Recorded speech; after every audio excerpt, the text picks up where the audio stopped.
প্রথমেই বলে দিচ্ছি সরি অনেক দিন পর ভিডিওটা শেয়ার করার জন্য। ভিডিওটা হচ্ছে পয়লা বৈশাখের আগের দিন, মানে হচ্ছে কত তারিখ, এপ্রিল মাসের 14 তারিখ, আর আজকের হচ্ছে মে মাসের 10 তারিখ। সরি, যাই হোক, ভিডিওটা হচ্ছে পয়লা বৈশাখের জন্যই বানিয়েছিলাম, যে পাঞ্জাবিদের পয়লা বৈশাখ কেমন হয়। তো যার জন্য আমার ইচ্ছা ছিল আগের বছর, মানে 2023 আমি শুনেছিলাম যে পাঞ্জাবিরা একটু আলাদা ধরনের করে, খুব ভালো স্পেশালি হয় ওদের ওখানে, সব পাঞ্জাবিরা আসে। তো যাই হোক, তার জন্য এই বছর একটা চান্স পেয়ে আর চান্সটা মিস করলাম না। আমি অফিসে ছিলাম, অফিস ছুটি হওয়ার আগে আমাকে সীমাদি বলে যে যাবি, আমি হ্যাঁ একদম।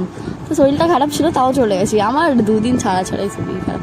তো যাই হোক, এখন যখন ভিডিওটা আমি শ্যুট করছি এখনও শরীর খারাপ। তো যাই হোক, দেখতেই পাচ্ছ পুরো ভিডিওটা। কোথায় এটা সেটাও বলে দেবো। লোকেশন হচ্ছে প্ল্যানেটের ঠিক পিছন দিকটায় এরা মানে প্রতি বছরই হয়, গুরুদুয়ার আছে একটা, তো এখানে এরা আসে।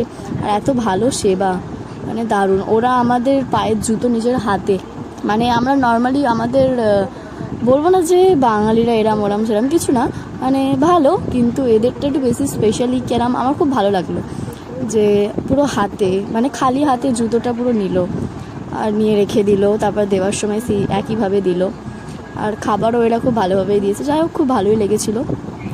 তো আজকের ভিডিওটা এখানেই। তোমরা কারা কারা গেছো পাঞ্জাবিদের কোনো ফেস্টিভ্যালে, তো সেটা আমাকে জানিও। আমার এটা ফার্স্ট টাইম, আর এক্সপিরিয়েন্সটাও খুব ভালো লেগেছিলো। আর এখানে যাওয়ার আগে মাথায় কাপড় দিতে হবে, যা সীমাদের কাছে ছিল না প্রথমে। লাস্টে একটা রুমাল কেনার পর রুমালটাকে মাথায় দিয়ে গেলাম। তো ভিডিওটা এখানেই শেষ। কেমন লাগলো সেটাও জানিও। আর তোমরা কোনোদিন গেছো কিনা পাঞ্জাবিদের কোনো ফেস্টিভ্যাল।